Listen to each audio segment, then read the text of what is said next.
Je vais vous montrer comment on démonte un amortisseur. Il y a 2-3 principes à connaître. C'est quand même assez dangereux. Donc je vous montre. On va aller voir là-dessous.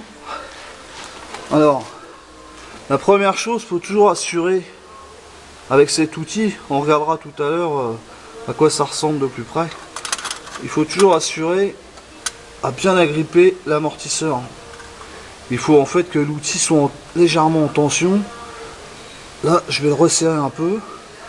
Voilà. J'en ai profité pour défaire cet écrou là. Il y a une agrafe à l'intérieur qui traverse en fait le tout en fait pour éviter que ça se desserre. C'est assez galère à enlever. En général, ça pète et puis on est dans la merde. Donc celui-là, j'ai réussi à enlever l'agrafe.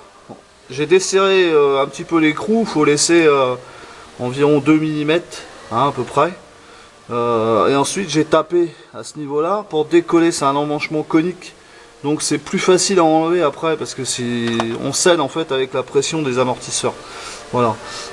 Pour celui du bas, et ben comme l'autre côté en fait j'ai pas réussi à l'enlever. Voilà. Donc on va enlever tout l'ensemble, ceci et cela. Alors pour cet écrou là, il peut arriver que la rotule elle tourne en fait, que vous n'arriviez plus à dévisser.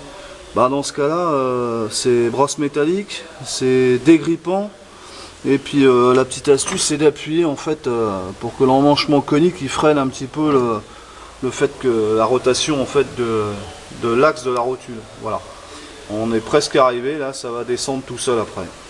On va commencer par resserrer l'outil avec cette vis là hein, et ce qui va faire que l'amortisseur va remonter et il va se libérer à ce niveau là hein, on va le voir de toute façon, il sera plus en appui en fait sur le bras inférieur. Donc je vais le faire parce que je peux pas le faire et filmer en même temps. Voilà, donc on va resserrer ici. Donc à chaque fois que je resserre, on va constater que l'amortisseur il remonte.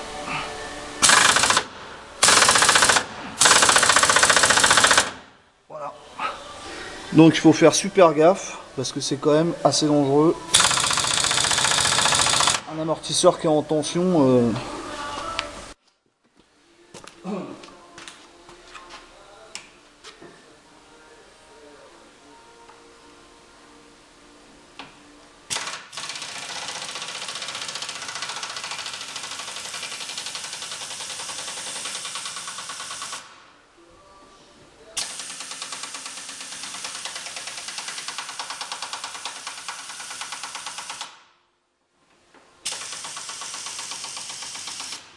Voilà, donc là l'amortisseur est enlevé, donc il est encore un peu en tension mais on va enlever ça facilement. Donc on enlève une partie de l'outil, on peut enlever la tige parce qu'elle va nous gêner. Voilà, et là il n'y a plus qu'à donner un petit coup là à droite à gauche et puis il va sortir tout seul.